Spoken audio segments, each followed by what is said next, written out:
Welcome to the Winged Wheel Podcast. Here to talk all things hockey are your hosts, Brad Crisco, Ryan Hanna, and Evan Lobsinger.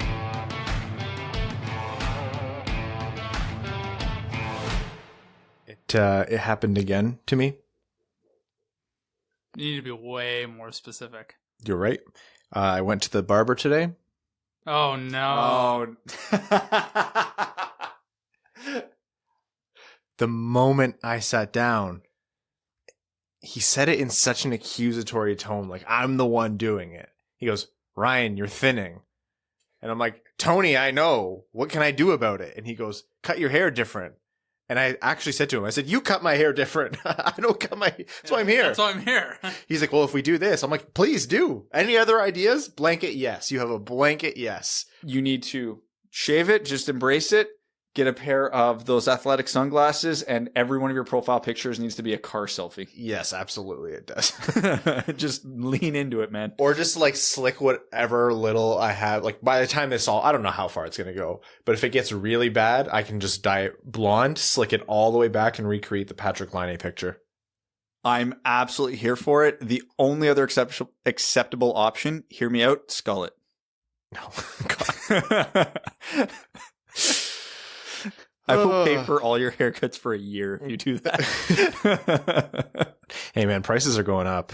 It's not cheap anymore. For haircuts? Yeah. Well, it's a skilled trade now. Well, it always has been. Okay, no, barbers, hairdressers, it is a skilled trade, but men have had it as, we tend to, extremely easy in terms of pricing. Mine have gone up, I want to say $15 in the last 2 years. How much do you pay for a haircut? I don't want to say it out loud. It used to be $25. Okay. And now it's $40 before the tip. Oh. Yeah. Okay, I pay $40 with a $10 tip because it's my friend who cuts my hair. Oh, that's nice of you. It's funny your skilled trade comment because, like, I had a friend who was a hairdresser, so I just went to her forever, like over 5 years.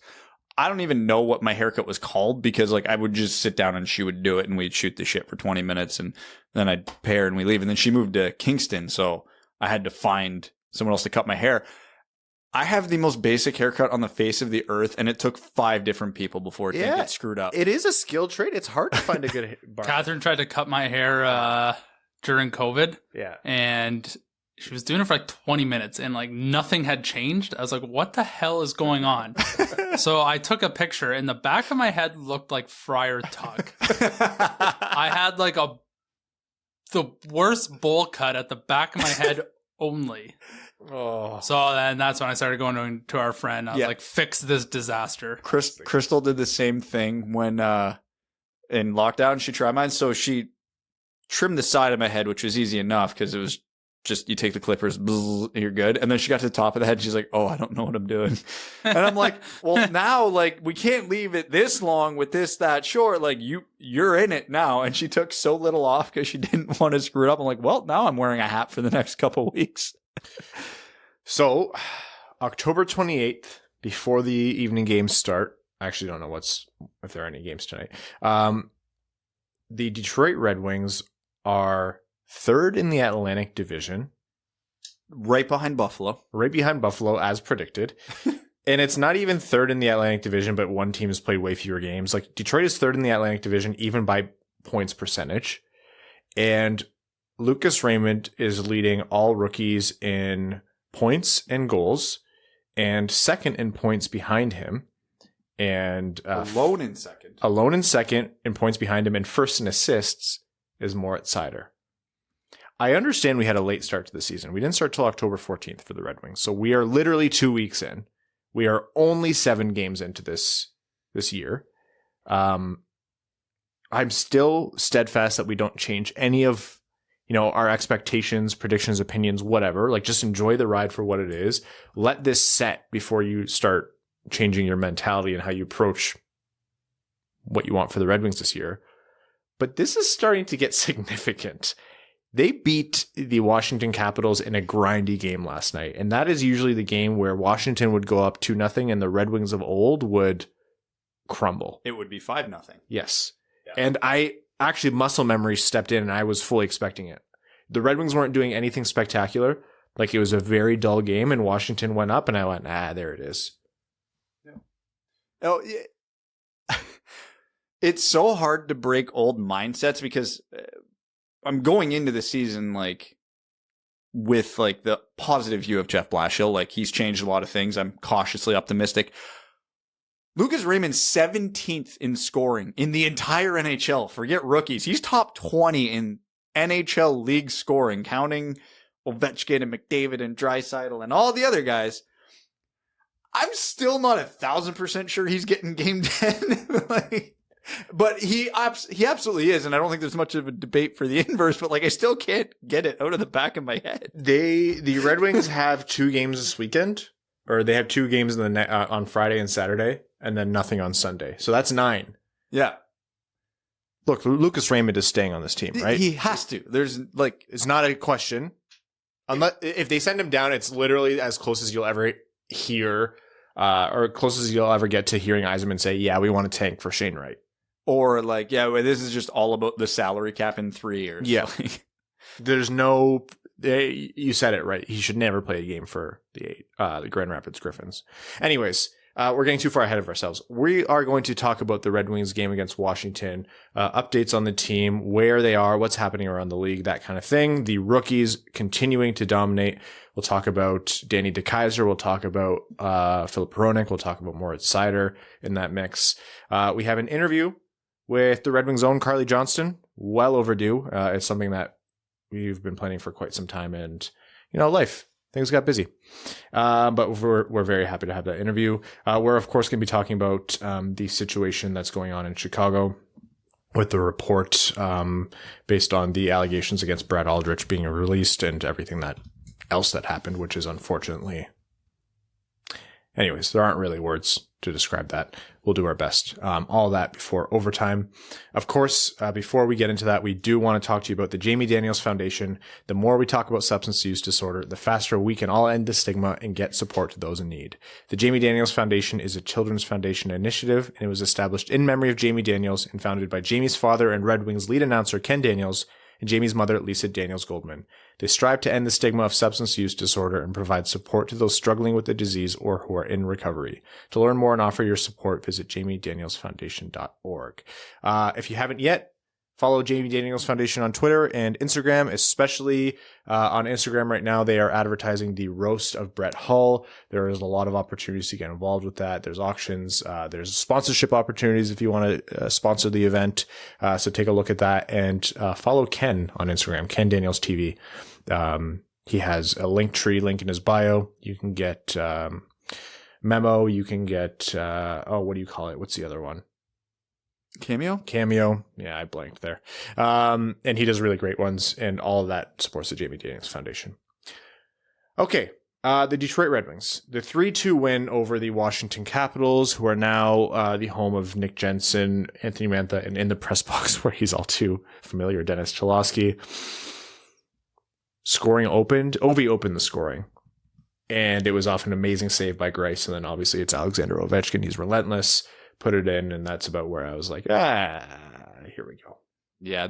I think it was just before that too. Bally Sports was showing a montage of that 15-shot game where Mrazek shut him out. I'm like, don't do that. Don't do that.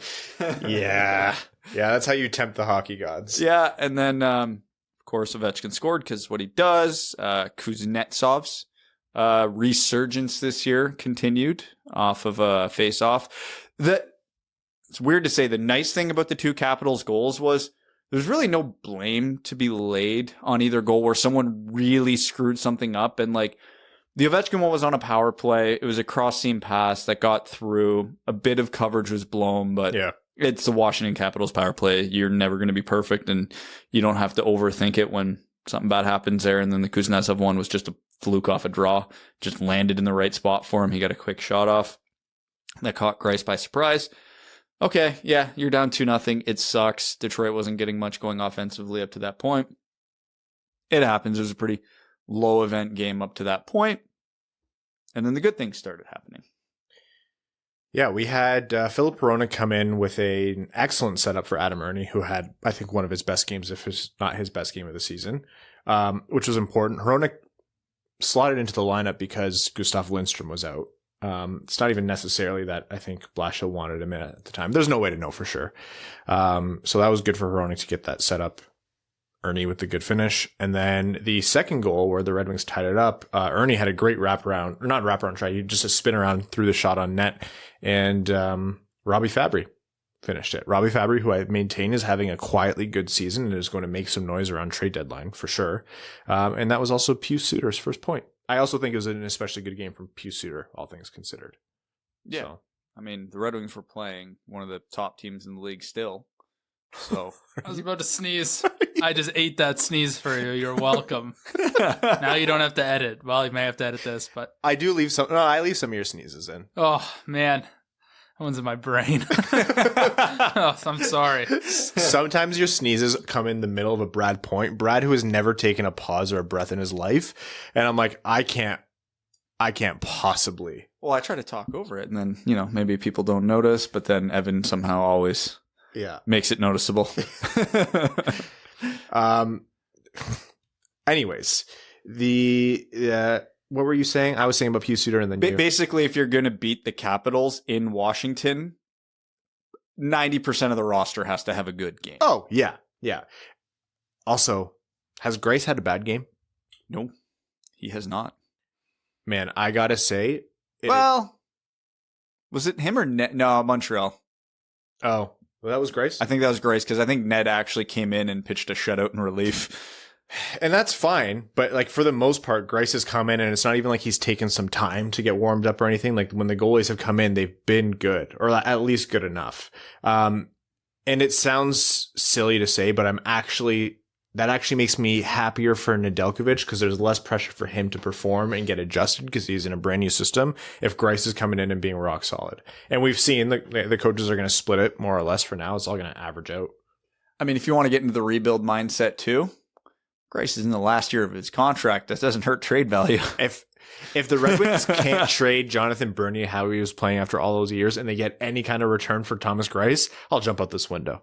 Because I'm like, well, goalies. That's my claim to fame. Goalies at the deadline are entirely situational, though, right? Like, there's got to be a team with a goalie injury. Otherwise, they're 9 out of 10 times just going to ride their guy. And there wasn't much of a market for goalies at the deadline last year. So that was more circumstantial. But hey, all it takes is Tristan Jarry to be Tristan Jarry before the playoffs for all of a sudden there to be a goalie market, right? So headed into overtime and trotted a Moritz Seider, Dylan Larkin, Lucas Raymond overtime, which is like if Evan and I 2 years ago asked Brad what his actual wet dream was, it would be that 3-on-3 overtime line. Well, in previous years with Jeff Blashill, we would never see like a lineup like that. It was always like one of your quote unquote safe options on the ice because I don't know why I remember it clear as day because Blashill would always put like Athanasiou and Larkin and then Danny DeKeyser. I knew nightmares. Like always,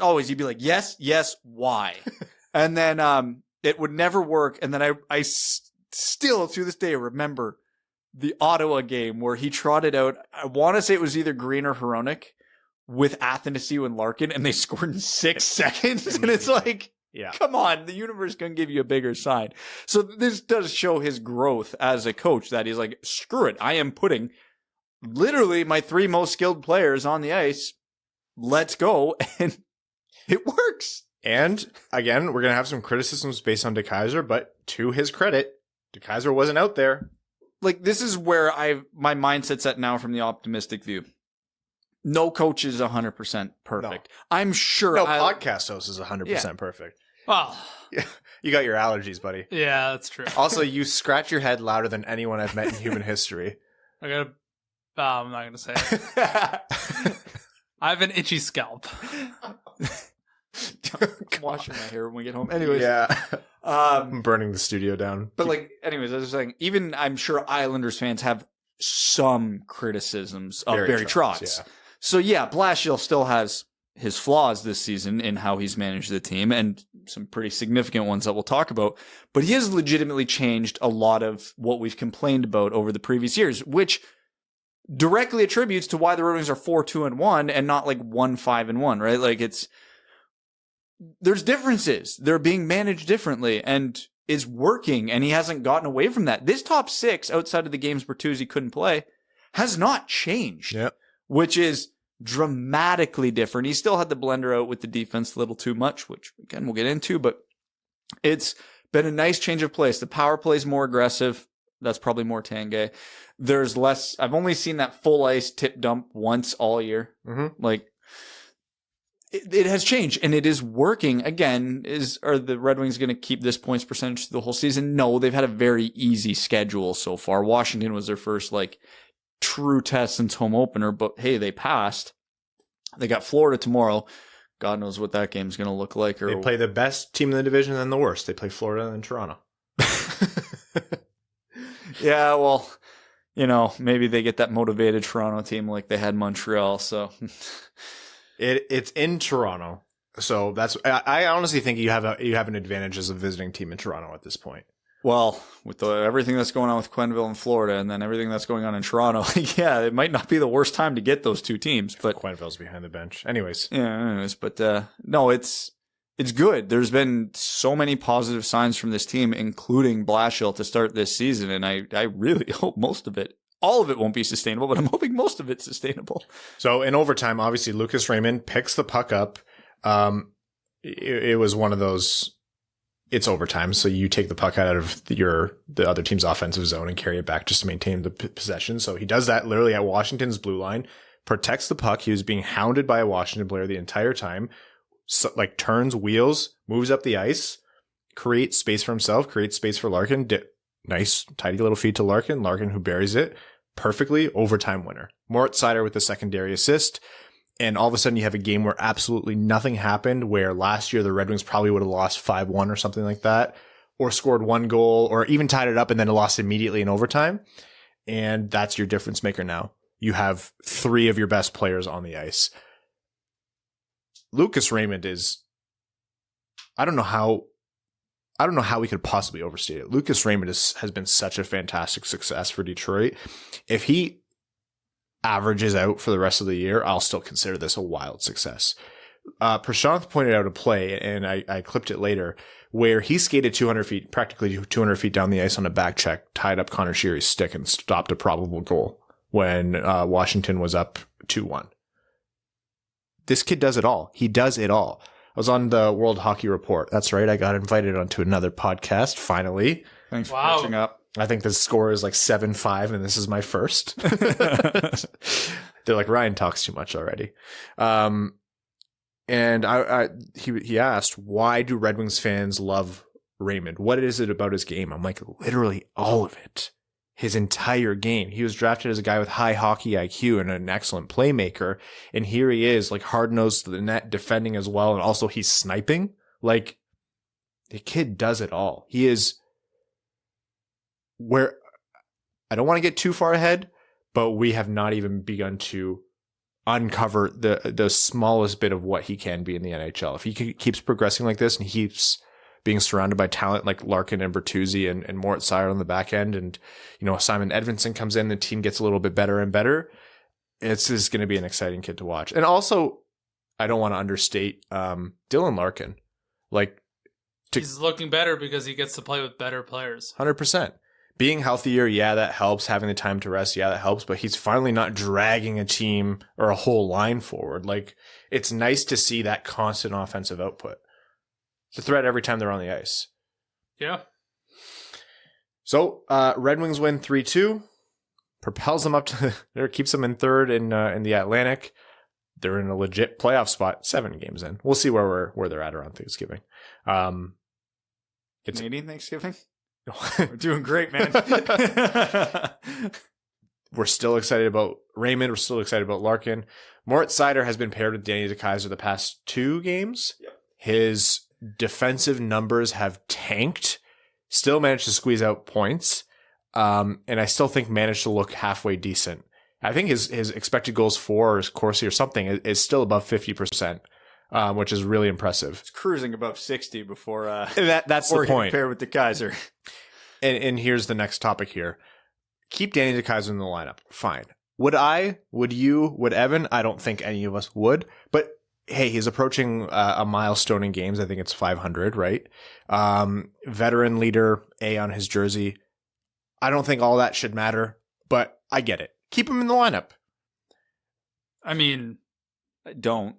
but he's playing. Last game he played like almost 22 minutes, And that's the flip side of it. I was like, don't play him 20 minutes and stop playing him with Mo Seider. Mo Seider needs stability. Danny DeKeyser is a liability. Every time he's on the ice, I love the guy. I cheer for him. I want him to do well, but that time is just over. Or if it's going to come back, he doesn't have that form now. Too many times his body just can't keep up with what he wants to do. Hockey is the fastest game.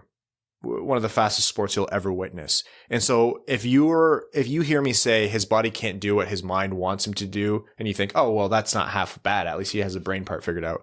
No. It's a domino effect. You're out of position for a half step and you are burned for the entire play. And you see it every time he's out on the ice, constantly like scrambling, whipping around looking for the puck, missing his assignment.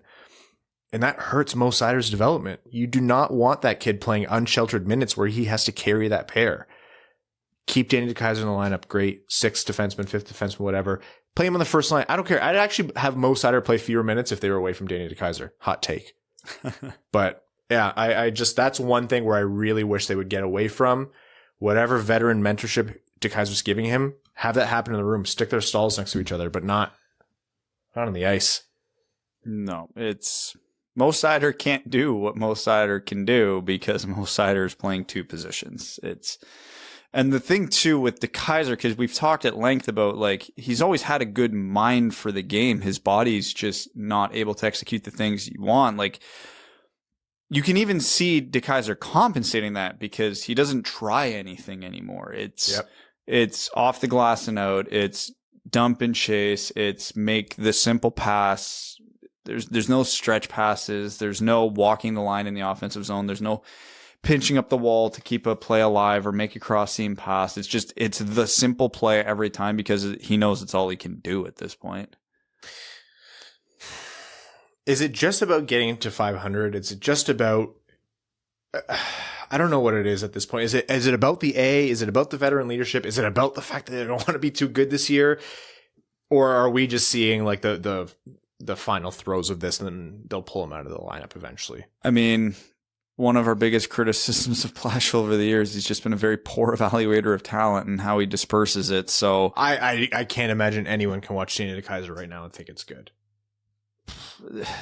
It's got to be the 500 games then because there's legitimately no other justifiable excuse. Detroit's one of the few teams that like carries 8 defensemen, and Jordan Osterley still hasn't played a game with the Red Wings, has he? Like I don't remember him getting in there. So, well, the one thing we know about Danny DeKeyser is eventually he will get injured in some capacity and will need time off. So that will, I mean, you never wish anyone to. No. I'm not saying he will get hurt, but, odds are that he will at some point. Like your body can't keep up with the game, yeah. Yeah, like 82 games is a grind for healthy younger players, like without injury history. So eventually we'll see Osterley get in, I would think. Is that it, right? Like you don't say that part out loud. You never do. But they're just like, keep him in until we can't. And then at that point, we'll put Osterley in. And, this isn't a cup run year, so it doesn't really matter. That's all fine. I actually don't care about all that. It's not a cup run year. And like we've said, that's our only real criticism of the way this team's being put together right now, which is a completely different universe from previous years. Some of the decisions that were made at the GM and coach level. But just move Mo Seider away from him. That's all I want. Yeah. And hey, Mo Seider is not he's not infallible. Like he made some mistakes last game, and were those Danny DeKeyser's fault? No, not necessarily. But you want him to be able to make mistakes with a defense partner who can cover, or you want him to play with a defense partner so good that he's not even going to be in a position where those critical errors are even going to come.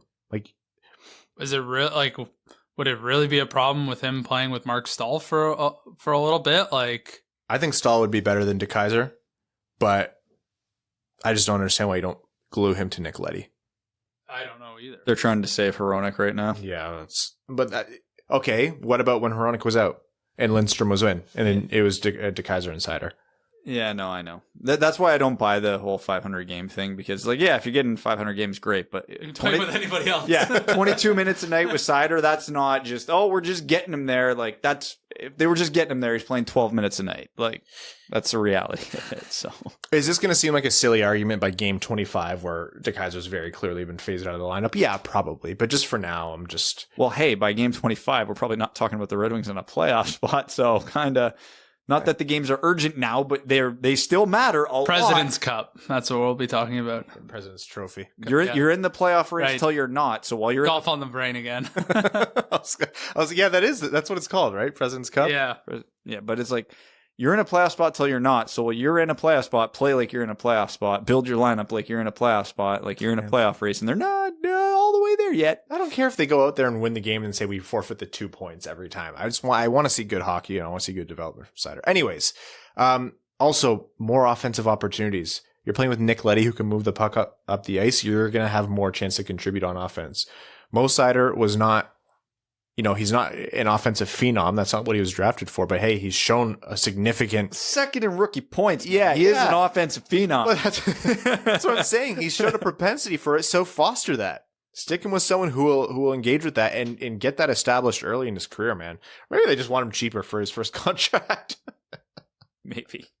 That's a 4D chess move. Yeah, for real. Anyways, I think we've said this every episode since the season started. Small fries. If this is all we're complaining about, small fries. It's a nice time. Someone actually on Twitter, they replied to me and they're like, I just picked up hockey and I can't believe what I've been missing out on. I was like, you timed this perfectly. Yep. They were a Detroit sports fan through and through. I'm like, oh man, have you the offseason perfectly? The offseason usually starts around Christmas. Just a heads up. Yeah, you are, and also, Detroit sports fan through and through. The Tigers and the Lions and the Pistons have not been easy to cheer for. So I'm glad you didn't compound that with the Red Wings over the years.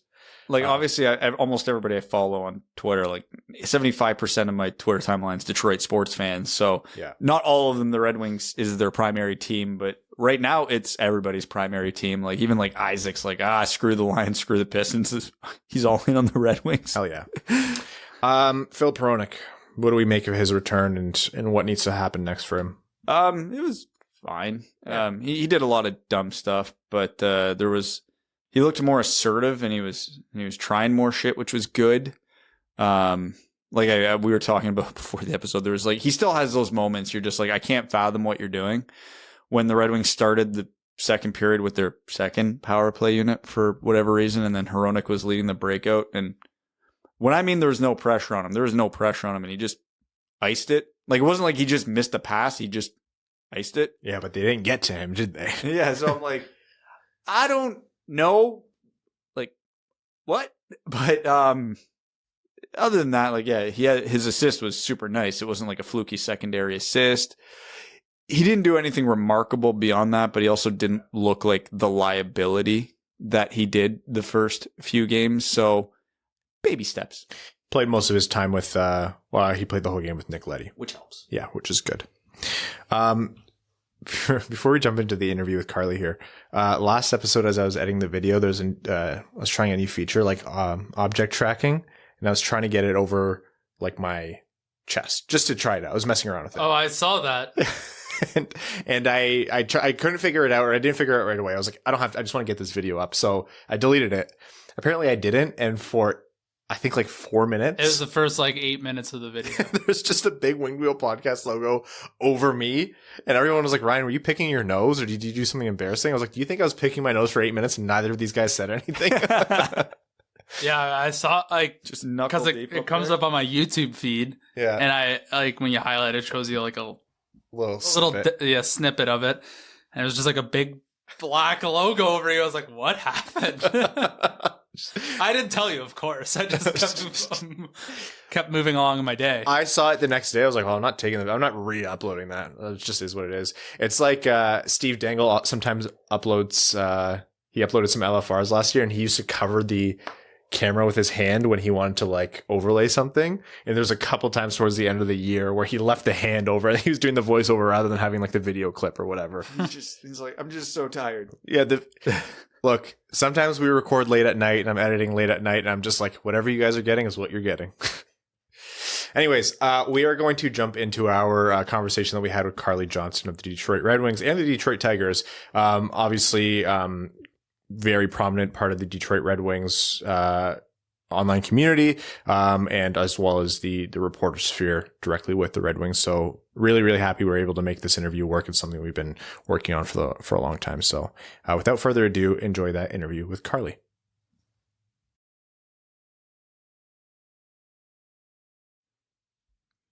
All right, long overdue. We've been this has been in the works for a while, but Carly Johnston of the Detroit Red Wings and the Detroit Tigers, welcome to the Winged Wheel podcast, and thank you for making the time. Thank you guys so much for having me on. I know this is something we've been talking about since the summer, but Ryan, as you and I were mentioning, summer somehow got away from us, and now we're at the end of October. Yeah. I'm still confused about how that's working. I'm still kind of making my way through September, but we'll figure that out. Folks, for those of you who somehow don't know, we're joined by Carly Johnston. She's a host and reporter for the Detroit Red Wings and the Detroit Tigers. Carly Johnston, DRW on Instagram, and Carly K. Johnston on Twitter. So, Carly, we were chatting before we hit record here. What an electric start to the season. First of all, what's it like being back in the arena more than anything? You know, I always knew, like you guys know, I was in the arena for last season when there were no fans or, a few hundred fans. And I knew it would be outstanding coming back to the arena, just having fans, having a packed house. But it has felt like, and Coach Blashill has even said, like a playoff game. I mean, the fans are just not just excited to be there, but this team is exciting to watch. So they're even more into it. And even when we saw, a couple losses at home, fans were chanting, "Let's go Red Wings" when they were down. It's nice to have fans back, but to have the support that Hockeytown is giving these guys is even that much better this season. Well, that's the interesting dichotomy from the last few years, because obviously we had no fans last year, and the season before we tried to not talk about. So the fact that the team's exciting, the building's full, everything, as you mentioned before recording, kind of feels more normal, but we haven't had quote unquote normal Red Wings hockey in 6, 7, 8 years. So what's the vibe like around the team now that people are actually excited to watch them again, like we were a half decade ago? I think it's just what you said. It's excitement. I mean, the fans are excited to see this team. I'm excited to see this team, not just working for them, but as a fan as well. I mean, we have a lot of young guys, not just on the team, but also in the pipeline. Like, there's a lot of depth in this organization. And we know that, obviously we're in a rebuild. Things aren't going to be pretty at the very beginning. It gets ugly before it gets pretty. And that's kind of the state that we're in right now. But, I feel like we're kind of on upward incline to where it's starting to get a little prettier, slowly but surely. And we're seeing a lot more guys coming in that are, yet again, using the word exciting. Entering to this season, we knew Moritz Seider would have a role in this team, but we weren't sure how quickly he'd hit the ground running. It's obviously very tough for defensemen in their young careers. And for Lucas Raymond, a lot of people, us included, had expectations set as, this kid's probably going to go to Grand Rapids. We need to be patient and give him time. Talk to us a little bit about what it's like to watch them come in with such a bang, and how is it different than previous years for fans following specific players? Sure. I mean, Moritz Seider is averaging over 20 minutes time on ice. I mean, that just shows not only that he can play that amount of time, but that the coaches trust him to play that amount of time out on the ice. They like what he's doing, so they're keeping him out on the ice for longer shifts, more shifts, what have you. But over 20 minutes each game, that's a lot for a young defenseman. So we also see him with couple different pairings. We saw him with Nick Leddy, that seemed to have clicked, and then we saw him with Danny DeKeyser. And in every game, he's just played a really good game. Now, he's a big guy, but he's playing amongst men, and we saw that also with him playing in Germany and Sweden. But he still kind of has to find his footing, but I think he's doing a great job of it. There hasn't been a huge mistake where he's cost us a timely goal or anything. So I think he's doing his job. Although he hasn't scored a goal, I mean, he's had, a few assists under his belt already in just 6 games with the NHL. Lucas Raymond, I mean, come on. What can I say about this guy? We just saw him score his first career hat trick in just his 6th career game. I mean, like, the numbers are just outstanding with that kid. And when we were in prospects tournament, and I guess I should call it prospects camp because there wasn't quite a tournament, and then main camp, seeing some of these guys with the team was really cool. it wasn't like anything crazy like we're seeing now in the regular season with Lucas Raymond, but we were all excited. And Coach Blashill even said, temper your expectations, get excited, but this kid is just 19 years old. Like let's give him some time to get a feel into the league before we all start just ramping him up. But I mean, we didn't temper our expectations, and for good reason, because he's really showing us why we're so excited for Lucas Raymond. Sticking on the topic of Seider and Raymond and in general, the young guys on the team, obviously with things feeling a little more normal and you kind of are able to be around the team a lot more than you were the last season. It brings me to one question, because I think it was Dylan Larkin who had a quote about there's just a different feel in the room this year, a little more energy. He mentioned the young players specifically and Raymond and Seider. And then obviously you've got Shivani Smith, Rasmus, and Zadine are all full-timers now, and it was a big roster turnover. Have you noticed that around the room, that just the feel around the team, given that it is much younger this year than it has been previous years, and that could be playing a role in the energy levels on the ice? Yeah, I mean, absolutely. That definitely, not to say as the older you get, the less exciting you get, but when you talk about a young spring chicken, it's because they are just a young spring chicken coming in on the team and bringing that, I keep using this word, but bringing that excitement and bringing that young fresh kind of energy and young fresh legs out onto the ice. But Moritz Seider is one guy who has a huge personality, and every time I see him, hey, it's always just a happy-go-lucky guy. And I think that was something that the Red Wings definitely needed in the locker room. Lucas Raymond's another guy, super talkative, sociable. So these are great guys to have, not just in the locker room, but clearly out on the ice as well. But, I mean, this is kind of cliche to say, it's a little obvious, but when the team is doing well, of course, the temperature in the locker room is going to be a little different than when they're bogged down by, only 17, 19 wins of the season. So it's the beginning of the season. The guys are excited for what lies ahead. And I think that they had a really, as Ryan was saying, electric start to this season. So temperature is really good in the room right now. Guys are excited for what's ahead. And I think these young guys are really helping with that. Now, Carly, you were mentioning a bit about what Jeff Blashill had said or felt in the past, and you've had a pretty up close and personal look at his tenure, and which has been a very long and complicated one, to be honest, with the Red Wings, as he's had to oversee some pretty rough Red Wings teams. Public opinion and this podcast opinion on Jeff Blashill has, like, that temperature has fluctuated. What is your take on how Jeff Blashill has kind of handled that transition, all those different transitions into this year? And what's your read on him coaching this probably best version of the Red Wings that he's had in a long time? Yeah. So honestly, I think about this a lot because, you do get the fans' reactions, and fans love to point fingers when a team isn't doing well. Sometimes, honestly, I just want to tell the fans to point the finger at the fact that we're in a rebuild and not just one specific person. But, I love Coach Blashill. Honestly, I'm not just saying that because I'm a part of this team. Like, I think he is an outstanding guy, an outstanding coach, and I think he deserves a lot more respect than what he's given.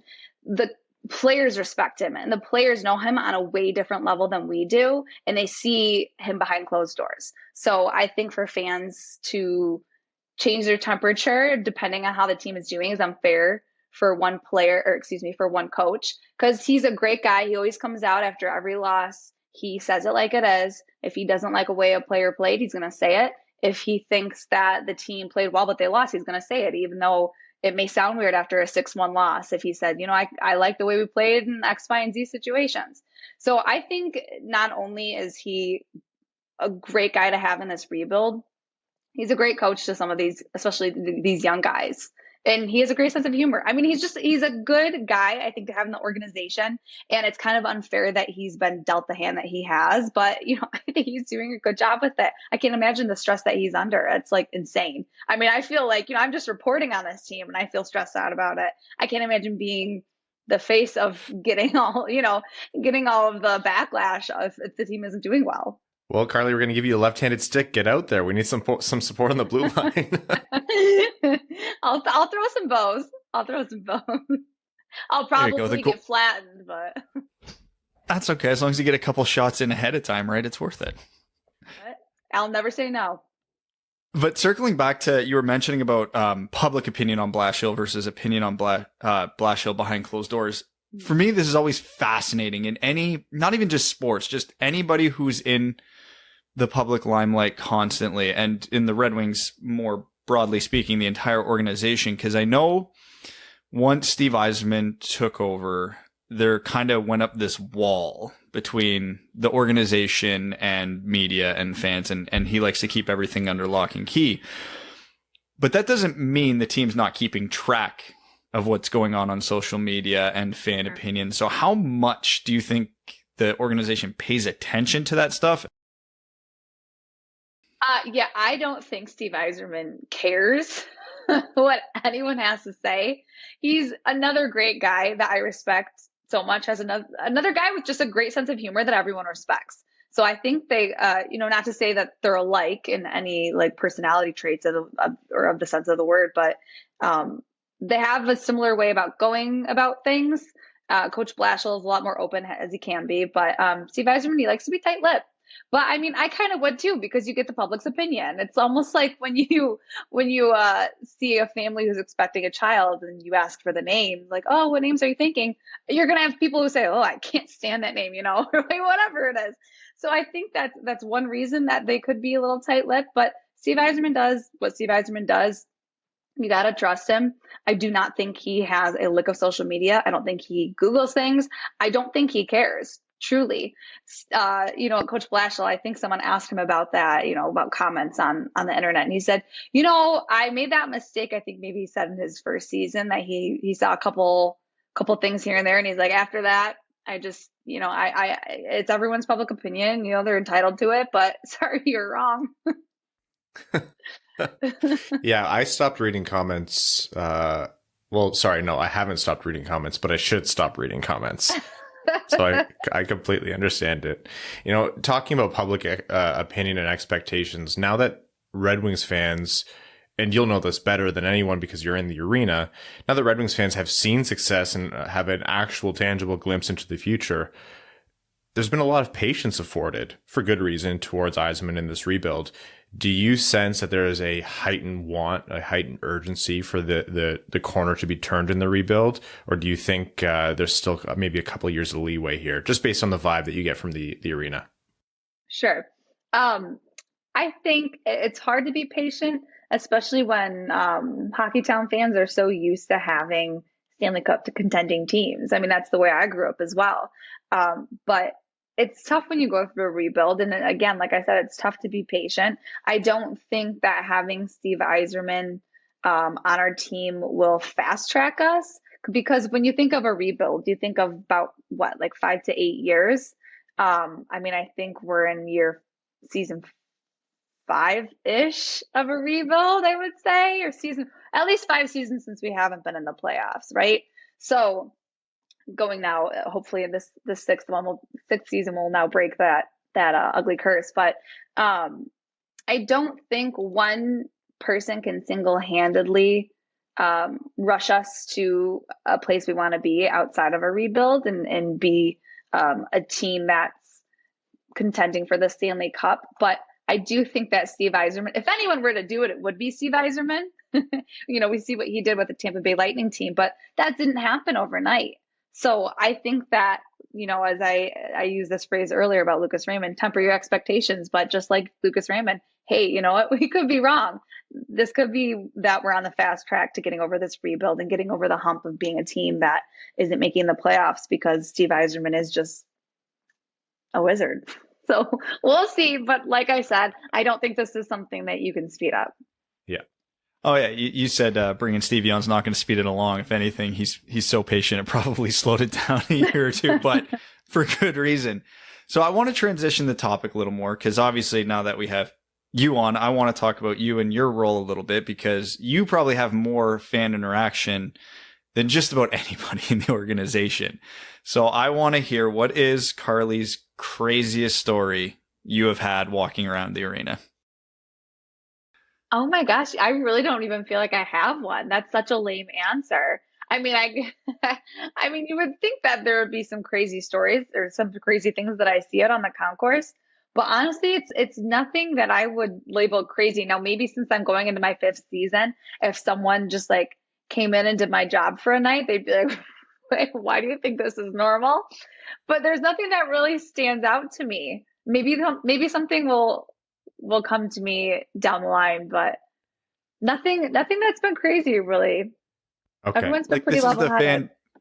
this is the fan base that tapes octopi to themselves to sneak into the arena. So Yeah. there's definitely something going on in the stands somewhere. Right. Maybe it's just going over my head, but yeah, I mean, when we talk about loyal, fun, exciting fans, Hockey Town, that's 3 words to describe them. And that was my last question. I just want to know, have you, and we won't show security this footage, have you ever seen someone smuggling in an octopus or seen them unwrapping it from themselves ready to throw on the ice? I have not. I really have not. I mean, I've seen opening night, I think it was the first season, I was like the most octopi, or octopuses, I think is actually the proper term. I think you're right. The most I've ever seen it in one glance, but I mean, it's a tradition. I understand the pushback on it. I do, but playoffs. I would like to think that more than one person would strap an octopus to their belly, which is so gross because they smell so bad. So, Carly, I need you to know that I wholeheartedly respect you lying to us because that is your job, because Carly is for the people. She loves the traditions of Hockey Town. Carly, any last message to Red Wings fans before we wrap up here? Honestly, just continue being, and Ryan, you used this word earlier, and it's the perfect word to describe how the season has gone so far, electric. The fans have been electric. The team has been electric. Just Little Caesars Arena as a building has been electric, and it's because of the fans. And I think the guys are really feeding off of that. So keep it up. I love it. It makes my job more fun and more easy and enjoyable. So, I can't wait to have you guys, Ryan and Brad, down to the arena. I know you guys are coming in just around the corner, a couple weeks. So looking forward to meeting up with you guys there so you guys can get a feel of what I'm talking about. And then you'll understand that wow, it really does honestly feel like a playoff game. So as long as we can keep that ball rolling and keep the spirits high, I think this is going to be a really awesome season for the Red Wings and fans. Awesome. Well, we can't wait. We're looking forward to it. Folks, if you don't already follow Carly Johnston on both Twitter at Carly K. Johnston, and that's Carley, and Instagram, Carly Johnston DRW. Go ahead and do that now. Carly, thank you so much for joining the show, and we can't wait to do it again soon. Guys, thank you so much. Yes, let's do this again. Hey, let's make this a Monday night tradition. Absolutely. Take care. Thanks, guys. Really appreciate it. And that was our interview with Carly Johnston. It was great to have Carly on the show. Looking forward to doing it again. I'm laughing because just before this, Evan admitted that he's never had a Coney dog. So we have some plans for our game on November 13th. I will also be getting Buddy's Pizza. Yeah. That's literally the only reason why I'm going. So I'm not too far off of Evan here. I've only ever had one Coney dog in my life, but I was not sober enough to remember it. As it's tradition. You go to Lafayette, trashed. I could not tell you if I liked it or not. I'm sure I did, but I could not tell you. Quickly before we get into the serious stuff here, there needs to be recognition for Simon Edvinsson and what he's doing in the SHL right now. Yes. We are almost aggressively conservative with how... Hold on one sec. And Elmer, we hear you already, Lars. Back to Edvinsson. And Elmer Soderblom, hey, all the kids are doing great. But talking about Edvinsson, we have been very protective of, not getting too far ahead of ourselves with timelines. We're very conservative with that. We said Raymond probably won't have a spot on this team because of all the forwards. He'd have to come in and do something phenomenal to stick, and he did, to his credit. It did play out how he said, this is the only path, and that just happens to be the one he took. Are we looking at Simon Edvinsson first year after Europe with the Red Wings and not in Grand Rapids like Lucas Raymond and Moritz Seider? Probably not. Sorry, Moritz Seider had his AHL year. Yeah. Probably not. But the fact that it's not a hard no is very positive. Because 2 months ago, we'd say, Yeah. God, no. Yeah. Yeah, like there's no way. 2 months ago was a hard no. Right now, it's not a hard no. If you're Steve Yzerman and you're saying Lucas Raymond pushed up this rebuild, Moritz Seider pushed up this rebuild, why not bring over Edvinsson? And if he sticks, everything's moved forward a firm year now at least. And the interesting part about this, and not that you can't ever replace it, what's been the left side of the Red Wings defense this entire season so far? Stahl, DeKeyser, Leddy. UFA, UFA, UFA. Someone's got to go there. Yeah. Right now, the only left-sided, left-shooting defenseman they have under contract for the NHL next year is Jordan Osterley. All three of those guys are more likely to leave than not. DeKeyser's not getting re-signed. Mark Stahl, maybe. He's probably the most likely right now. Because Leddy's probably going to be dealt, or at least the deadline, yeah. So, although if Seider finds his way back with Leddy and they do well, I would be an advocate, just as much an advocate for trading as I would for bringing him back on a short-term deal. Can't believe we're having this conversation, but the only way Leddy's is back is if the Red Wings are still competing for a playoff spot at the deadline, because they might not trade him. Evan, actually, Brad said the thing, you're supposed to push the button now. Everything's supposed to explode. We're supposed to delete the podcast from the servers. Like, it's still unlikely, but I know. but look, watching what Simon Edvinsson's doing, Ice Hockey Gifts on Twitter's, love him so much. His skating, his puck handling, his vision, his playmaking, kid does it. The kid's playing. He's not doing the dumb things, because last year he did a lot of the dumb things. He's not doing the dumb things this year. Expert hockey analysis, I know. Thank you. Do hockey better, win more game. Welcome to the Winged Wheel podcast. Be good, not bad. Be smart, less stupid. Evan's like, be good, not bad. Taking very detailed notes right now. When we started, when we were discussing the pre-show, and I'm outing you here, when we were doing pre-show, when we were discussing like order of subjects and stuff and topics, Evan, I looked at his screen, how to install drop ceiling. I was in vents. I was trying to figure out how to install the vents because we're drywalling the ceiling. Oh, man. Anyways, okay. Let's talk about everything going on in Chicago. This is an uncomfortable topic because of how, I don't even know. There aren't really words. And that's going to be this entire segment. Is I don't think any of us are qualified to give this the words that it deserves. There are lots of words: infuriating, disgusting, disheartening, sad. It's a stain on the league. Kyle Beach came forward as the John Doe, the unnamed player in the allegations against Brad Aldrich, extremely bravely. I was legitimately moved to tears in an interview with Rick Westhead, who has done just phenomenal work, among others who deserve recognition, alongside Katie Strang, Mark Lazarus. Who else was it? Scott Powers. Yeah. I had to stop watching the interview. I had to read the transcript before I could move forward, and I continued watching later, but just the results of the report came out. I encourage everyone who has a stomach to read it. Yeah, and everyone who can handle it. There is a content warning here. If this isn't, if you have a hard time listening to this, I encourage you to skip forward. Yeah. Because that's what we're going to be talking about here, and it's extremely uncomfortable. And we're not even going to be dishing out, everything on this episode. I think other people do it much better. But that's what's happening right now. And so if that's something that you just can't listen to, skip forward to overtime. Yeah. And there will be swearing.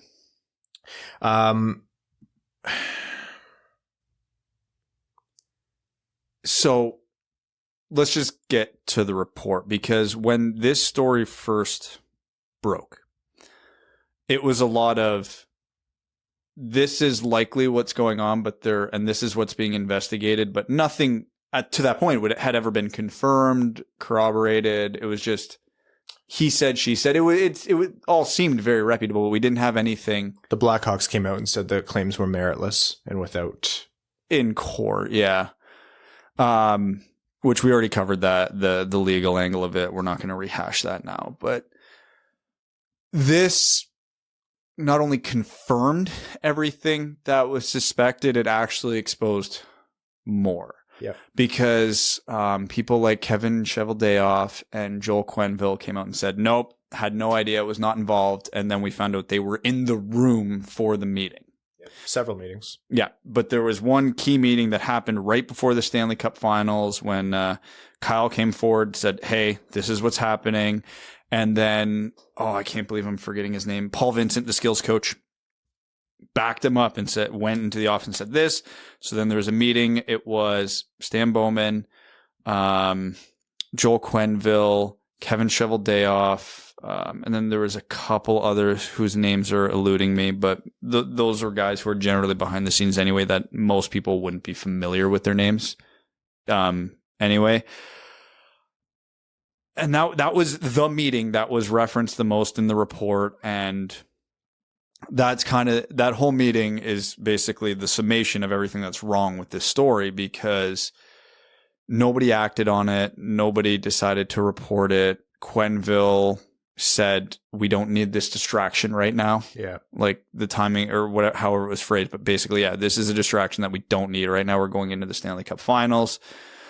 And he used the word distraction again when he was in his presser with the Panthers yesterday, which is just like, there's your proof that someone just doesn't get it, even 11 years later. And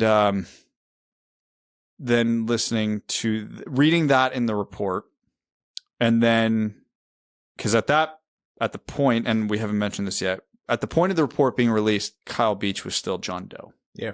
He decided after the fact to come forward, which, as just a small aside, I really hope he came forward of his own volition and not because. No, he did.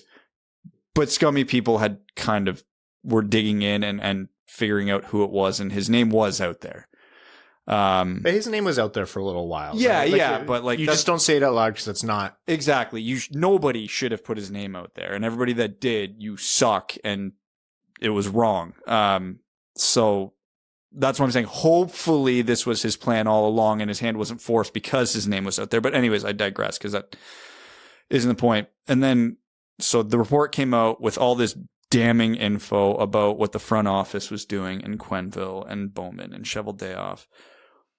And then Beach came out and said, yeah, that's all true. And it's actually worse. The whole team knew. There's no way Quenneville, there was more meetings in his office. And like, the thing about this is Kyle Beach did the right things. This isn't one of those situations where everyone, or where the victim kept things in because they were ashamed or they were scared of what was going to happen in their careers, or they were worried about being ostracized. He made sure the right people knew it, made all the way up the chain in Chicago, all the way up to the president. And not only that, including the general manager, the assistant general managers, the head coach. And not only that, he told the NHLPA as well. And he went through whatever channels were established to supposedly protect the players. He was let down. He was let down. And that is the understatement of the century. The report came out. Chicago was fined $2 million, which is a smaller punishment than the New Jersey Devils got for signing Kovalchuk to a contract, which was, I think, not against the rules at the time. And they got a smaller punishment than Arizona did for working out prospects when they shouldn't have. Stan Bowman stepped down as GM of the Blackhawks and as GM of Team USA. And, step down was, if you don't step down, you're going to fire. But it's still hey, we get to dust off, who is it? Sean Gentili had a good tweet with us. Like, at least we get to dust off the phrase resigned in disgrace. Yeah. Don't get to use that too often. Like John McDonough knew, like, it's the John failure. The failure goes through and through. And the NHL's initial response is just, look, I know the NHL fumbles the bag or fumbles the process on every single thing, but the fact that Joel Quenneville, who denied knowing about the allegations until June, and then it came out that he knew at the time, he was one of the first people to know of significance. How does he coach that game in Florida the next day? You suspend players all the time. Okay, a guy elbows buddy on Friday night at 10:30 p.m. He has a game the next. He has a matinee game or an afternoon game on Saturday. What do? You suspend him indefinitely pending the hearing. That's just he's going to be suspended at least one game. Suspend him. Why was he allowed to coach in Florida? Well, who makes that call? Does the league have any overarching power to do that? 100% they do. Yeah, they do. Suspended pending. Yeah, like the league could have done it, and Florida could have done it. So that's a failure. I knew Florida wasn't going to. Oh, of course not. But that's a failure from Bill Zito, and that's a failure from Gary Bettman and Campbell and whoever else is involved in this.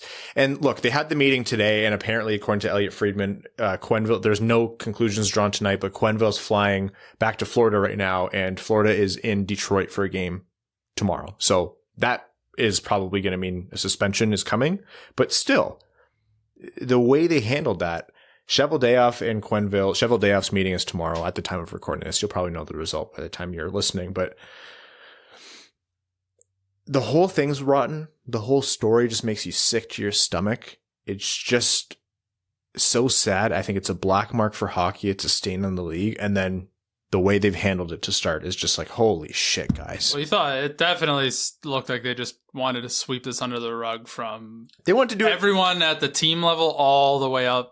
Yep. Through the league. Like that was very obvious. Yeah. That's all I had on that point. John Tortorella put it best today from all the responses I've seen, where he said, how many people did this go through and not one of them stood up and said, hey, this is wrong? Nobody. Not one person, not in the Hawks organization, not in the dressing room, not at the NHLPA, not at the NHL. This was not a small circuit issue when it happened. Like Ryan said, Kyle did everything he could do. Everybody was notified. Nobody. Not one person. This is the problem with hockey culture. It's winning above all else. And you can even see that. You could even hear that in fucking Quenneville's press conference yesterday. Like, yeah, this can't be a distraction. Like, God damn it, man. Like, I know I've made this point on this podcast before about far less serious things, but it's worth repeating again if anybody is on the fence about this. This is a game. Yeah. Hockey is a game. It's arbitrary rules played in an arbitrary setting for arbitrary awards. It means nothing in life. It is there for our entertainment, and entertainment is meaningless. But we love it. That's why we do this. But when something actually serious and life impacting happens in the midst of a game, the serious issue takes precedence. The game doesn't matter. I don't care if it's game 7 of the Stanley Cup final or game 3 of the preseason. It's all equally meaningless when you're talking about life and the impact that had on Kyle Beach's life. I don't understand. Okay, Quenneville said that stupid thing, not wanting a distraction, which is, like you said, Brad, it's insane. Like, what a disgusting thing to think and say and whatever. Is it not a distraction to have someone who just committed sexual assault that's been reported against one of your players employed with the team for nearly a month afterwards? Like, the lengths that they went to protect this guy, it's not like it was your star player or like, I mean, it shouldn't matter. It doesn't matter, but I'm saying it's just it's like an assistant video coach. Like you fire the guy, and you just call up the cops, be like, this guy did this. We're pressing charges. Then you're done. You're fucking you're done. And they should do that if it was, anybody. Patty Kane in his prime, but then you almost would understand their behavior if it was, right? But, yeah. But you're right. Like it just doesn't clock. And it's back to what Brad said. It's the culture. It's the culture. This is what they do. It's so insular, and it's, it's seen as a distraction, and it's blaming Kyle Beach for what happened to him. And it doesn't even have to be the head coach or the GM who runs this initiative. Like, you could give it to anybody and be like, I need you to remove this guy from our organization, and this is what you need to contact the authorities, figure out how to do that, and you've got our full support. That's all you have to do. It's 15-minute conversation. And it's over with. It's legitimately inhumane what they did. And, Kyle was obviously at the time didn't want to like go public with it because obviously he was a 20-year-old rookie trying to break into the NHL. Like his livelihood's on the line there, and whether or not we'll never know if this had anything to do with it. But Kyle Beach was an 11th overall pick who never played a single game in the NHL. Oh, it broke him. Like 100% it broke. Whether that was guy. Whether that was the team blackballing him because he was a distraction or because the trauma from the event just completely set his career off track, we'll never know. Honestly, it's probably both. But it's just, and getting back to the Quenneville thing, because the whole distraction thing, like, that doesn't even make sense because you have this ass clown in your organization who's doing inhumane things to your players. How do you know he's not doing it to another player a week later, 2 weeks later, in the middle of the Stanley Cup final? Like, Jesus Christ, you don't want to protect your players? And then they went and wrote him a letter of recommendation. And then he went and, among other things, sexually assaulted a 16-year-old kid. Yeah, like at a hockey program in Michigan. Everybody, and I don't say this lightly, everybody that was in the room for that meeting should never have anything to do with hockey ever again. 100%. Their careers are over. Done. Joel Quenneville should never coach another game. I don't care how good of a coach he is. Stan Bowman should never step foot in an arena ever again. Like, Kevin Cheveldayoff, done as GM of the Jets. And I don't care how good or bad they are at their jobs. It doesn't matter. The fact that Joel Quenneville is legitimately a great coach and has won a ton of games does not matter. And I have seen that excuse presented way too many times. Get them out of the game. Stan Bowman's done. Oh yeah, there's no team that's taking that PR hit. Here's the thing. The executive group at Chicago, that's the crux of it all. I'm curious to see what comes out about Donald Fair. At least how much he actually knew. Yeah. I still think if you have a system in place at an organization that you lead where that kind of thing does not cross your desk, that is still a failure of leadership. No, it crossed their desk. That's been confirmed. The players, he needs to have resigned yesterday. If Donald Fair knew the whole time, he needs to have resigned yesterday. Your charge, your responsibility is to lead the organization that's meant to represent, protect, advocate for, and support the players. There are multiple former Blackhawks who are no longer either in the league or with the team who say, yeah, they knew the whole time. Everyone in the room knew. We have record now of players not only knowing, but actually harassing, torturing Kyle Beach mentally and verbally about this, which is one of the most disgusting things I've actually ever read about, happening. And this is someone who's like, we all grew up in hockey dressing rooms. We know it's a messed up place. Like hockey dressing rooms, it's one of the something else. And so for a group of us to be that shocked by what happened is like, that's how you know how especially fucked up it was. Yeah. And they knew. Kane and Taves, they could have come out and had plausible deniability. Kane, they both could have said, and I don't advocate for them lying. I think so much less of them than I already did in one of their cases. They could have come out and just discussed how terrible of a thing that this was, and they wish they would have done the right thing back then, or, depending on what the truth is, it's still at this point, I guess, a little bit he said, she said. I believe they knew, but they could have said, we didn't know the extent of it.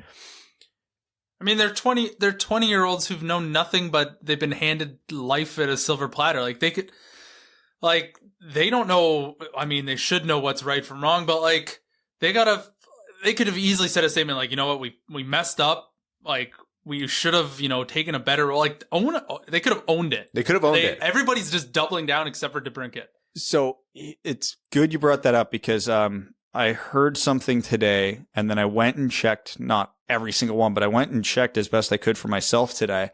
And you want to know probably the saddest part of this past 48 hours since this come out and everybody and their brothers released a statement or been interviewed? Kyle Beach and Danny Wirtz, you know what they have in common in this situation? They're the only two that have used the word sorry. Yeah. Everybody's so worried about litigation, passing the buck, saying, oh, not my fault. It was this guy's fault. Oh, I didn't know anything. No, Kyle Beach said sorry because he feels like it was his fault. It happened to the 16-year-old, even though it obviously wasn't his fault. Danny Wirtz, who's been the owner of the Hawks for what, a year, 2 years? Been involved with the Hawks for like a year or two. He wasn't around back then, but he's like, yeah, we screwed up. Sorry. But nope. McDonough, nope. Bowman, nope. Any of the players, nope. Quenneville, nope. Cheveldayoff, nope. That's definitely a legal thing, I'm sure. No, it really can't be. But like, that's admitting guilt, and I can understand why they would not do that because. Yet one of the owners of the Hawks just went out and said it. Like, but he's only been there for a year. Here's the thing. Kane and Taves, yeah, okay, you don't want to admit guilt, litigation, fine. They went out there and they talked about the character and how great of people they think Bowman is. Yeah, that's a bad garbage. Look. I don't even care if they genuinely believe that. Not now. Read the room. Like, I believe that they knew, and I don't care if they came out there and said we didn't know the extent of it. That was one of the most. Read the room. Like, imagine being Kyle Beach and seeing that. And, oh God, there has been a very distinct trend that has emerged over the last 48 hours. All the players who were on that team in 2010 that are still playing, oh, we didn't know. Every player who's talked about it that is no longer in the NHL that's on the team, oh yeah, we all knew. They all knew. All like Sean Lalonde, Nick Boynton, Brent Sopel, and there's a few others who no longer play in the NHL, so they have no skin in the game. Nope, yep, we didn't know. Well, we knew everything. Sorry, yeah, we knew. And then, you know, the two players who are still on the Hawks and Duncan Keith who's still on the Oilers. Oh no, I didn't know anything. Bullshit. Stan Bowman's statement was somehow more offensive than his GM abilities. Like, I read that and I was like, there's absolutely no way. Just don't say anything at all. I just don't know why more people just don't say anything. Like, why they're just burying themselves even further. Because they're the same people who did this shit, right? Because Duncan Keith refused to be interviewed for this. Like, that's probably a good idea. Red flag. But then his argument was, oh, I didn't know anything about the situation, so I felt I could offer nothing to the investigation. So then be interviewed, say you know nothing, and then you could at least say, quote unquote, you helped the investigation. Like, she's like, man, nobody ever accused hockey players of being smart, but my God. That was what I was going to say. No, here's the thing. I don't believe that they didn't know, but We've all been in hockey rooms. There's no secrets in hockey rooms. Jonathan Taves was a young captain, a 22-year-old young captain. This does not absolve him. I think so much less of him because he's supposed to be this, Mr. Serious, perfect. The ultimate captain. Maybe this is why you don't make some people who are 20 years old the leader of your locker room. Like, it's not a bad point. He doesn't, like, he's a kid. Like, God knows what I know what I was getting up to when I was 22. Like, well, that's you need 22 should be young adults, but like you need an adult to lead a group of younger people. Here's the thing. He knows the difference between right and wrong. Oh, definitely. But he's also in a burgeoning career leading a team to a Stanley Cup final and an eventual Stanley Cup where all the leadership above him is telling him the right thing to do is to bury this. Joel Quenneville, Stan Bowman, Cheveldayoff, all of them, they're saying, yeah, this goes away. And so I'm sorry to say, any NHL player that's most of them 22-year-old captains are going to look at that and they're going to make the wrong decision. Does that absolve them? Because everyone else is telling them that they should do this. Like, they're like, well, they're the older people. They know. Like, I'm not like the Jonathan Taves defender, but I'm saying like I can, like it sucks. Like, it sucks for everybody. No, you're not wrong. Like, I remember when I was like at 22 years old, and I'm still an immature idiot, but like I was an immature idiot to catastrophic levels at that age. And like, if a simpleton like me can mature and grow leaps and bounds over the last 11 years, I'm sure Jonathan Taves has as well. Oh, for sure. But at 22, I knew sexual assault was wrong. Right? Yeah. Like that, you learned that much earlier.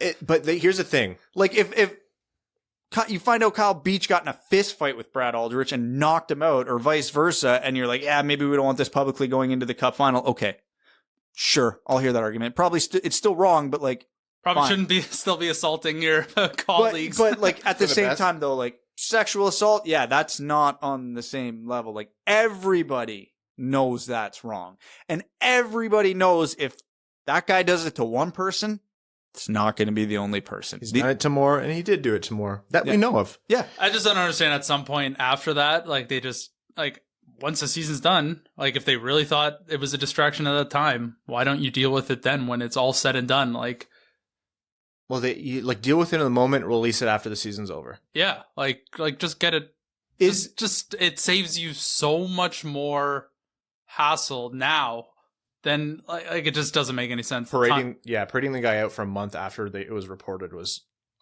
You know who? It's like they tried to make every wrong decision possible. You know who would have not noticed if an assistant video coach got fired in the middle of the playoffs? Everyone.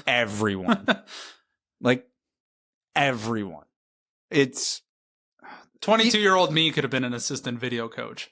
He was a video coach, but he was an assistant coach, right? I don't Doesn't matter. Nobody would have noticed. I don't even care what his title was. Nobody would have cared. Nobody would have noticed. And like you said, you could have addressed it publicly after the season because, hey, your fan base would have been a lot more forgiving. You're parading the Stanley Cup around it. Oh, by the way, we got this sexual abuser charged. Okay. Yeah, that's awful, but like, hey, you guys did the right thing. Enjoy your Stanley Cup. Like, nope, didn't do that. Everybody failed. So the thoughts on this topic, and you probably already thought this yourself listening to it, they're disjointed and they're jumpy and that's because it's such a rattling thing and it's still unfolding. There are people who are doing a phenomenal job reporting on this that I encourage you to go read their work. I encourage you to watch that interview with Kyle Beach again, if you can handle it. Steve and Adam and Jesse on the Steve Dangle pod are doing a great job. I think they've had Rick Westhead on and they're continuing that discussion. We're obviously going to continue talking about it in the future. We'll have a little bit more structure, but just as like, it's literally happening right now. Like, well, this isn't a topic that can have structure. It's a raw emotional. It's too much. It's very hard to put concise thoughts together in a normal time. This topic makes me so angry and depressed that I can't properly formulate arguments and sentences in my head. It's just pure rage. It took me a long time to pull myself out of it because I read it. I was watching and I was reading before the Red Wings game that day, the Washington game, and I was like, hockey feels so unimportant right now. Yeah, I literally had to watch that and then 2 hours later go to a practice, and it didn't feel right. We're going to continue talking about it as things unfold. Again, like we said, the meeting with Quenneville ended literally as we were recording this podcast. The meeting with Cheveldayoff is happening tomorrow on Friday, so more is going to come. We'll see what happens with Donald Fair. We'll see what else happens. The NHL might levy some more punishment here. Who knows? I don't think. I mean, we had our conversation about the players, and that's going to be the extent of it. I don't think you can expect, or I'm not saying there should be anything for the players, but we're looking at the executive group here now. So, it's an uncomfortable topic because it's a sad day for hockey, and it's extremely sad and tragic for Kyle Beach. I know it's really hard to do this justice. So, yeah. Okay. Let's take some time here and jump into Overtime, midweek episode of the Winged Wheel podcast. Overtime is brought to you by our Patreon supporters. Trust that everyone understands when episodes like this happen and there's big news items or things that happen, and a big chunk of time goes to that. We won't have time for every question. I think everyone is very excited about eager to get in on this conversation. We had, I think, nearly 60 comments here, so we'll get through as many as we can here. Sean Chavarella says, FERC Chicago, that's all. Simon says heading to Arizona to watch the Wings play the Yotes. Wings have lost the last 5 times I've seen them live, hoping to break the curse and see the Wings dominate. Well, it's Arizona, so if they lose, you are definitely the curse. That is the only positive. It's Simon says 27. If Detroit loses, it is their fault. Dave mentions that he's happy the Wings embarrassed the Blackhawks, screwed that organization. Mentioned Fair and Bettman's jobs, which we talked about a little bit. I wouldn't expect Bettman to go over this. Donald Fair, maybe. And what's your favorite planet? Not Earth today. Uranus. I was waiting for it. It was coming. Michael says the Wings keep surprising. They had a nice solid win. Looking forward to Saturday full of football and hockey. Go Blue. Taylor Tadgell wants details about Winged Wheel podcast night. So what we know is for sure we're going to be meeting in the arena at Gates Open. We are working out the finer details of where headquarters will be and also other details of the night. It's still just actively being worked with the border only having been opened or announced. Going to be open November 8th. We're still kind of a lot of things were up in the air based on what would have been possible. Anyone who's crossing the border from Canada, as of right now, do not think that this will necessarily be true then. It might change, but as of right now, you need a certain kind of test for the return to Canada. You don't need it to get into the States. If you're vaccinated and can get in, you don't need to get into the States. Vaccination to get into the States, but you need a negative test, a PCR test. I can't remember which one it is. The one that costs you money, funny enough, to come back. And at the LCA, as far as I know, there is no vaccination or mask restriction or status officially by the LCA, but it's encouraged. Revan Lobsaber says, hot take, 60 plus points for Raymond and Seider. Oh, God. 60 points for either of them is Calder, right? Easily. 60 points for Seider is 2 Calders at the same time. Yeah. Ryan Kern says, 60 I think I said it last episode. 60 points for Seider is a Calder and a Norris. Yeah. Ryan Kern says, during the Washington game with like 1 minute left, I kept saying to myself, please not a last minute collapse. I think the past 2 years broke me. Ferk the Blackhawks says, love what the Wings are doing. Lucas Raymond continues to dominate at every level. Donald Fair and Gary Bettman are giant sacks of shit. Taylor F says, do you think the Wings could have hung on to Jensen for a little longer and traded him for a first? Not likely. I really like their return actually from Washington. It was Bowie and a second? Strong return, yeah. Yeah, it was fine. Like Nick Jensen, you wouldn't get more than that for him now. Shea Lobsinger's number one stand says, at this point, we know what Raymond and Seider look to be. Do we change anything and stay for a middling pick, or do we submarine and go for a top 10 pick? Thing is, how do you submarine? You're not going to not play your players. Yeah. You play DeKeyser 22 minutes a night. Well, they're already doing it. Unvaxxed Big Sack got Bert's back. Says that's all. Cody Stark says, happy Thursday, fellas. Elska shit all over your precious Winged Wheel podcast onesie. So there's that. MVP says, would you be willing to trade either Raymond or Seider straight up for Eichel? No. If I could guarantee a 100% healthy Eichel, probably, but we can't.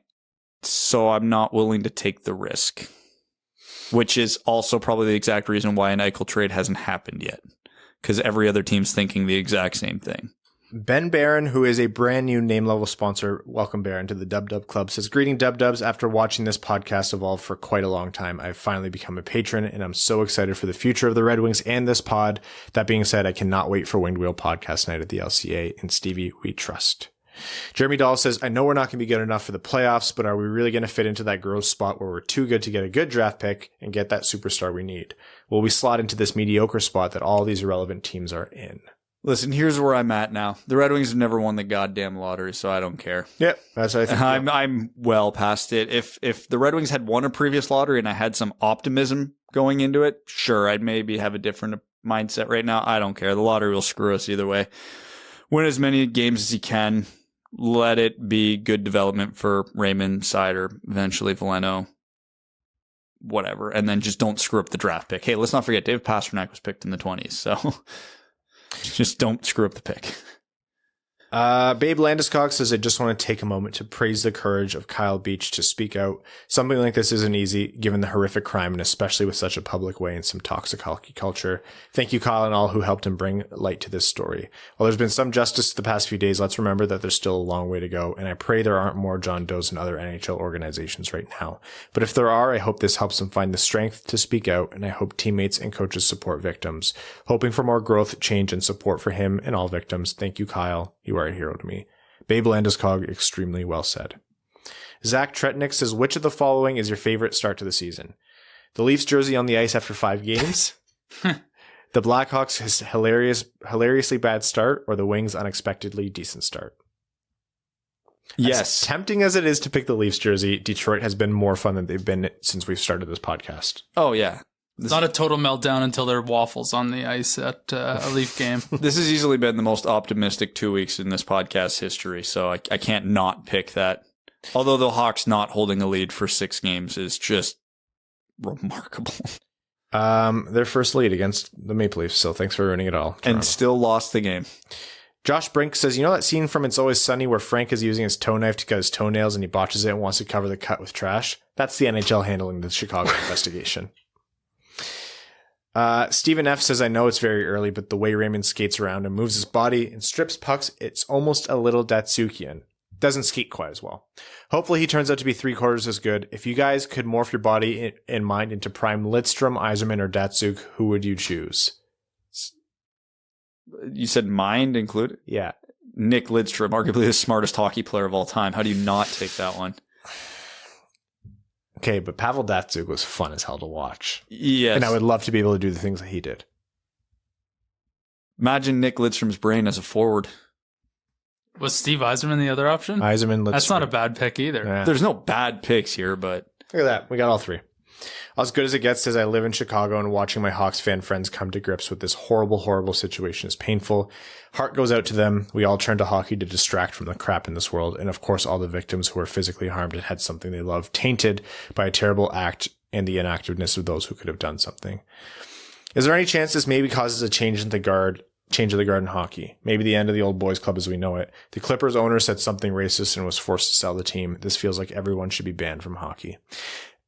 Change more often than not is incremental, although there are there's certain points where sweeping change comes rapidly, and if ever there is a reason to, this would be it.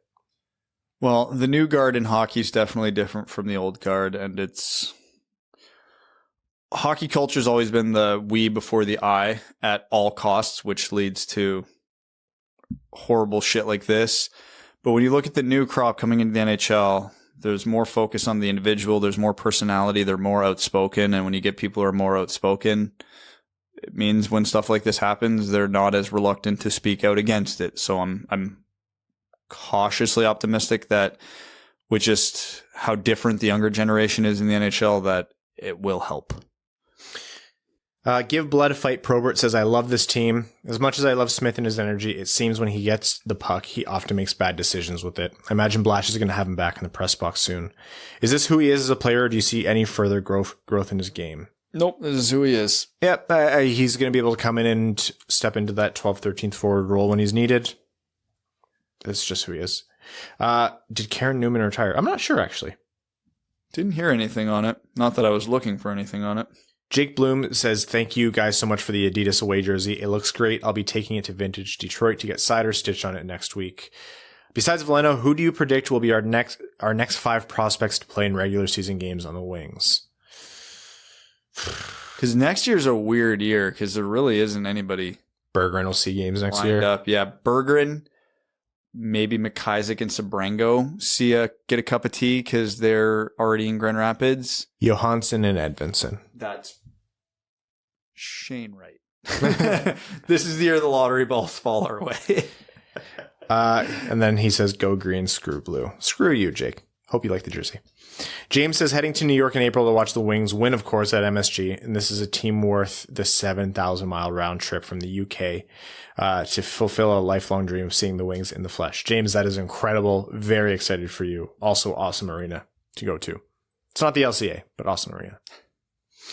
Matt S. says another impressive comeback in game by the Wings, and the youngsters continue to excel. By the way, Ned's save on DeBrincat was number 2 this week. Keep up the good work as always, dub-dubs. Michael Barry says lightning round questions. Over under 2.5 games where Danny DeKeyser is benched due to performance. Over. Under. Where do you see the Wings ending this season? I see them finishing 7th to 10th from last place. 6th in the Atlantic. Maybe 5th now. Will the Wings beat the Leafs on the 30th? I hope. Yes, I say yes. Who wins, Michigan or Michigan State? Michigan. And should Bertuzzi, I think this is asking if Bertuzzi should be suspended for the games he misses in Canada. They reserve the right to, but I think Blashill said they won't release it. Well, he kind of is because he doesn't get paid for them. I think only if they suspend him. Yeah, because I remember when it happened, the big talk was, oh, here's all this money he's going to forfeit. So, which I have to imagine is going to be the case. They're not going to pay him for games. Yeah, exactly. We're in a world right now where every business has just spent the last 2 years hemorrhaging money. So, yeah, they're probably going to squeeze everyone they can. Mike Seidman says, how refreshing was it to watch a 3-on-3 OT line with an average age of 21.3 instead of 33.3 we saw last year? The speed, control, and poise the kids showed was unreal, and we were rewarded with a win. Blash deserves some credit for showing early trust. Alec Kenny says, I was torn last night during the Leafs-Hawks game. On one hand, Toronto losing to a team as bad as Chicago would be hilarious. But on the other, the Blackhawks organization deserves every bit of this terrible season they've had. Ultimately, I'm happy the Hawks lost, given the circumstances of yesterday. Interview with Kyle Beach was gut-wrenching, but what a hero that dude is for telling a story. We need people like him heading things like the NHLPA. On a positive note, the Wings are fun again, and I love this new energy from the team. Jefferson Steelflex says, the left side on D is most likely going to look very different from this year. Who do you think we might see filling those spots in a Red Wings uniform? Should Stevie Y go after Morgan Riley, or which prospects might make the jump? Man, I don't know. I think it's going to be another value year. Find your Jordan Osterleys or your Nick Leddy trades, whatever it is, because Morgan Riley's 27, 28. I want no part of that contract because that'll be going to get his payday. Yeah. Signing a player to long term and a lot of money in their late 20s is like 98% recipe for bad. I imagine one of the guys who is there now will be back. You probably have Osterley, and then maybe Edvinsson surprises, maybe McIsaac or Sabrango surprise, although that's even less likely. But there's options. I get the gut feel of a value free agency signing. Like a Troy Stetcher type. Brian Fusen says, hey fellas, new listener and patron. Brian, welcome to the Dub Dub Club, and I'm sorry for probably mispronouncing your last name. Love the show and your insight. I'm a huge Tigers fan. I was hoping the Wings would have a similar fate this year. Sneaky good and close to 500 while being fun to watch. Things look to be trending in that direction. Hey man, it's all we could ask for with Detroit. Matthew Lynch says, anyone else feel like Hronek should have been a forward? My most memorable moments from him this preseason and first few games have all been offensive plays past the red circles. There's certain defensemen where I'm like, okay, I don't need you to be a good defenseman. I just need you to be sufficient defensively. Don't be a liability and then do whatever the hell you want on forward or on offense. Hronek doesn't have that creativity and skill to his game to be that guy, though. He's always gotten by with a really good shot and really good timing. That's not the right word because he fires it into too many shins, but making the right reads and a really good shot. He's not a guy with great hands, great speed, like a real knack for offensive instinct. So I think he's in the right spot. Arjun Shanker says, based on how the NHL is handling the Blackhawks, it's starting to make my stomach turn to tune in for broadcast. It's like we were talking about before. It seemed weird to cover hockey after that. Jake Nagy says, if you can go back to the 2020 draft, would you pick anyone above Raymond? Lafreniere has not had a brilliant start, despite getting top-line minutes with Zibanejad. Byfield has battled AHL struggles and injuries, and Stützle only has 2 assists this season. I had the tier of 4 going into the draft. I'm just saying. No, we had Lafreniere in his own tier.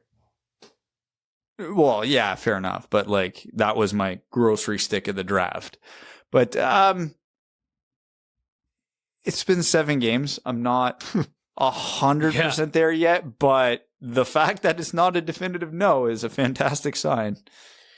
Darsh Jalakis says, I've always scoffed at the idea of trading for Eichel, but with the Wings playing how they are and with some good development, he could be the easiest way to get that final piece. We don't have to be a cup contender. I never thought there'd be a viable trade on the table as we didn't have the pieces to make it work, but would a 2023 first and Verana or Burt plus a couple additional decent prospects or picks do the trick? I don't think it's going to be that expensive now with how long it's been dragging on and all the uncertainty around it. And honestly, the longer the Red Wings keep this up the way they're going this year, you probably want it to be a 2022 first, because if they are a fringe playoff team, I don't think anybody would mind giving up a mid-first round pick for Jack Eichel. They're not going to give up a lottery pick for him, but the longer the Red Wings sustain the success, the more likely it is. But also, you know, there's still a lot of risk to it, and you still have to pay a price.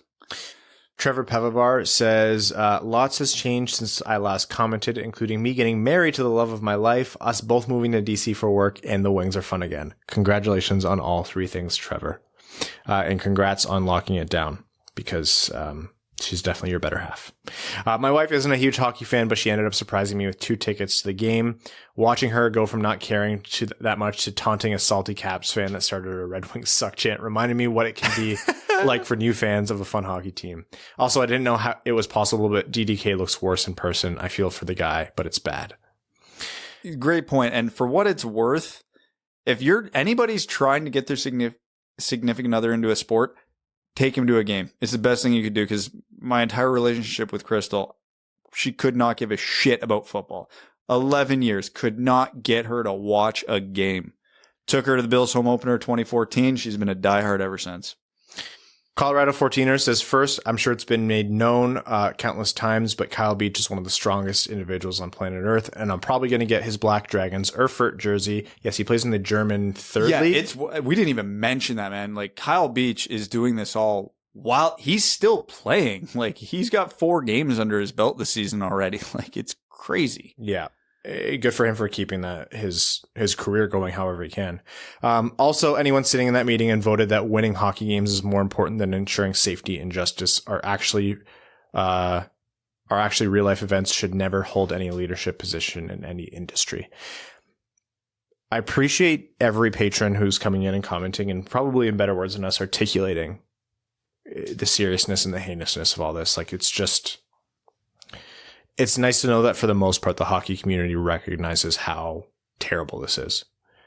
Point 2, question for Evan. You have to wear one of 2 hairstyles for a year. Wayne Gretzky's mullet from 94 or Wayne Gretzky's toupee from 2021? Mullet. Easy chance. Lars, the prophet of the Tavern Behemoth, says, hello, sweetophiles. If you made it this far with all the comments, I have to say I'm impressed.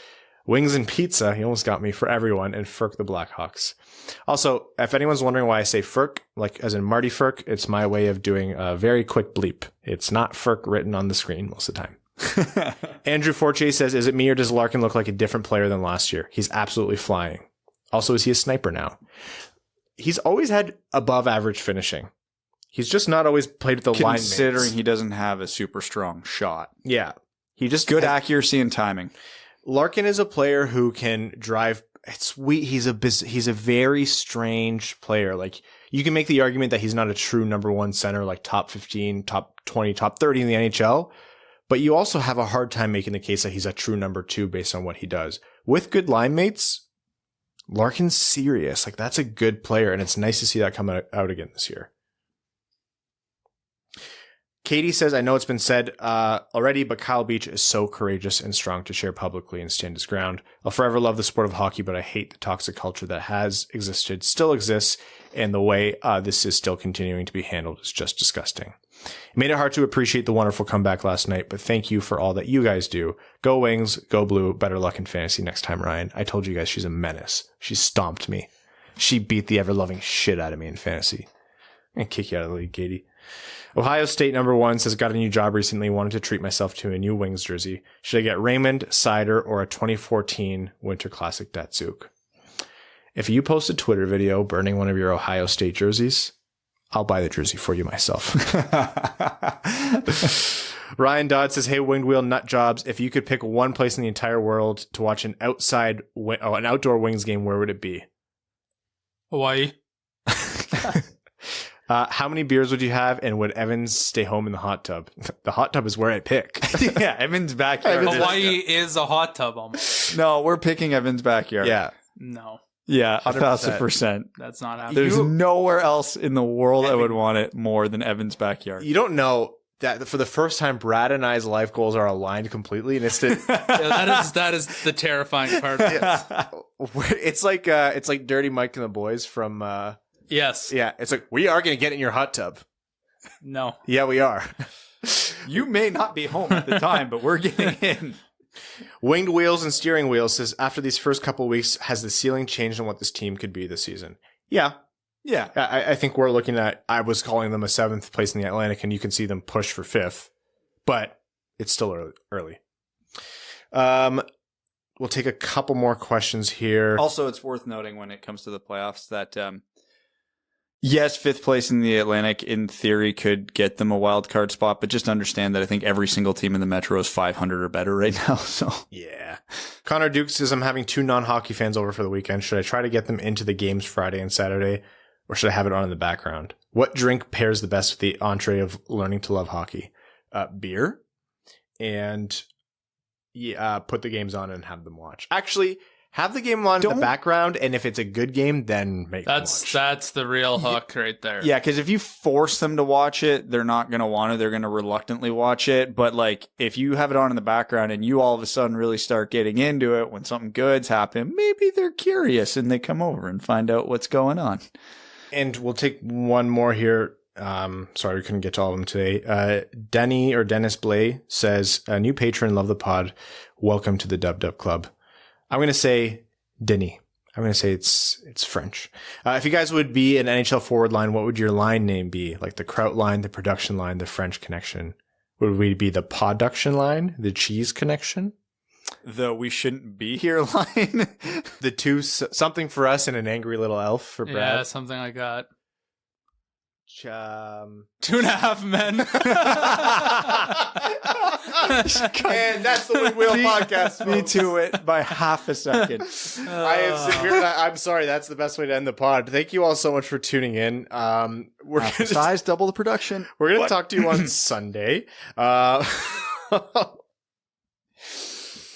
Evan, that's what you bring to this pod. I know. Just pinnacle moments like that. 9 words a podcast, but 7 of them are gold. Oh my God. Thank you to all of our listeners, our name level sponsors on Patreon, Arjun Shankar, Yves Bartels on behalf of the Sarah Garon Foundation, Kyle Karagitz, Nick Perks, Taylor Tagel, Matthew M. Rice, Brandon M., Carl Brutanen Analuski, Citizen High Five, CJ Sully, Clayton Van Dyken, Craig Kibble, Derek Enstom, DJ Denton, Give Blood, Fight Probert, Greach, Hana Lee, Herpez Crypto, Hassam Al-Qassem, Jacob Turner, Jake Kiefer, Jeremiah Dobo, Justin and the Angry Mob, Kalen Wood, King Tone, Cody Stark, Kyle Hashman, Matt McKay, R.A., Ryan Hubbard, Scott Martin, Stay Fresh Cheesebags, Shay Lobsinger's #1 Stan, Stacy Lynn, Zach Spring, Andrew Bohan, Sam Bankson, Adam I Wish I Could Finish Like Ernie, Antonio Gracias, Babe Landeskog, Ben Barron, Booty Pasta, Colorado 14ers, Connor Leighton, Dave W., Evans Bingo Card, Jeremy Brocker, John Evans, Josh Yelton, Kevin McCracken, Quaz, Matt Keeler, Matt S., Max $1 Million, Reed, Revi DeLuca, Trevor Pevivar, Zach Handyside, and Zach McCann, a driving range superstar. Thank you all so much, and we'll talk to you Sunday. Thanks for tuning in to the Winged Wheel Podcast. Be sure to check out wingedwheelpodcast.com, where you can subscribe to the show on iTunes, Spotify, or wherever you get your podcasts. You'll also find links to other ways to support the show, such as Patreon, official podcast apparel, and more. And don't forget to follow the show on Twitter at Winged Wheel Pod. And of course, the hosts at Brad Crisco, at Ryan Hanna WWP, and at Hockey Town Evan.